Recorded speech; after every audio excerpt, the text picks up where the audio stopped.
علامہ مدنی صاحب، میں چاہتا ہوں کہ آپ سے مختصر کچھ رہنمائیاں لوں۔ ایک تو یہ فرمائیے کہ حضرت اویس کا جو طرز زندگی ہمیں نظر آتا ہے، کیا یہ آج کے دور میں ممکن ہے اور کیا اس میں ہمارے لیے کوئی سبق ہے؟ دیکھیں، حضرت اویس قرنی کا جو طرز عمل ہے وہ کیفیت کی درستی میں ایک بہترین استاد ہے۔ کیا بات ہے! یعنی ظاہر جسم کی اصلاح بہت آسان ہوتی ہے، اپنے ظاہر کو سنوارنا، بہتر کرنا، لیکن یہ کہ اپنی کیفیت کو درست کرنا بہت مشکل ہوتا ہے۔ اور تصوف کے جو مبدأ ہے، ماخذ ہے، اس میں اولین جو چیز ہے وہ حضرت اویس کی زندگی ہے۔ اور حضرت اویس کی زندگی کو دور حاضر میں اپنایا جا سکتا ہے یا نہیں، تو اس کا جواب بھی حضرت اویس کی زندگی میں ہی ہے۔ فرمایا رب تبارک و تعالیٰ کو اگر تم مانتے ہو، یقین رکھتے ہو، تو اپنی کیفیت کو بھی تم درست کر سکتے ہو اور اپنے ظاہر کو بھی درست کر سکتے ہو۔ یہ اب وہ نقطہ آ گیا جہاں آپ خود تشریف لائے ہیں، اور میں یہیں آپ کو لانا چاہ رہا تھا کہ اہل تصوف کے ہاں، صوفیاء کرام کے ہاں، حضرت اویس کا مرتبہ بہت ہمیں بلند اور بالا نظر آتا ہے۔ اس کا کیا سبب ہے؟ یہی اخلاص، یہی وارفتگی، یہی شیفتگی؟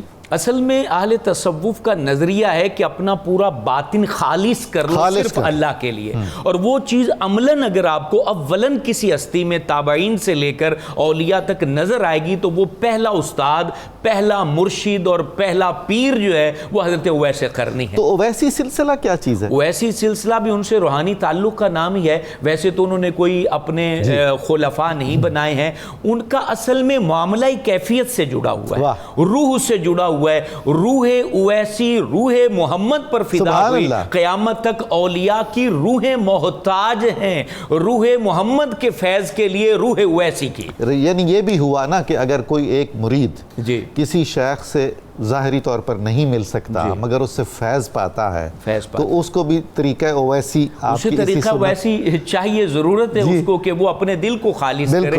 اصل میں آپ بار بار یہ کہا کرتے تھے لوگوں، اپنے دل کو خالص کرو، اپنے دل کو توجہ دو۔ اور آپ سے کسی نے پوچھا تھا نماز میں خشوع خضوع کیسے آنا چاہیے اور اس کی تعریف کیا ہے، تو آپ فرمایا کرتے تھے تمہیں تیر بھی لگ جائے تو تمہیں محسوس نہ ہو۔ کہا یہ کیفیت کیسے آ سکتی؟ کہا یہ شوق الہی اور خوف الہی سے آ سکتی ہے۔ اور پھر آپ یہ فرمایا کرتے تھے لوگوں، ہزاروں سال بھی تم عبادت کرو تو تمہاری عبادت قبول نہیں ہے اگر رب پر یقین نہیں ہے۔ تو پوچھا گیا کہ رب تعالیٰ پر یقین کیسے ہو سکتا ہے؟ تو آپ نے کہا کہ اللہ تبارک و تعالیٰ کی دی ہوئی نعمت پر قناعت کرو گے تو اللہ تمہیں یقین عطا کرے۔ آپ کے وصال اور تدفین کے حوالے سے آپ کے بارے میں یہ ذکر ہے کہ آپ جنگ صفین میں آپ نے شرکت کی اور وہاں پر آپ شہید ہوئے، اور حضرت موسیٰ رائی آپ کو وہاں سے لے کر کے قرن لے گئے اور وہاں آپ کو دفنایا گیا۔ اور یہاں یہ بات عرض کرتا چلوں، جیسے زندگی ان کی خفیہ رہی، ان کی قبر کو بھی اللہ تعالیٰ نے خفیہ رکھ دیا، اور قیامت والے دن صرف اویس قرنی کو وہ دیکھے گا جس کو رب اپنا دیدار کرانا چاہتا ہے۔ سبحان اللہ، سبحان اللہ، سبحان اللہ۔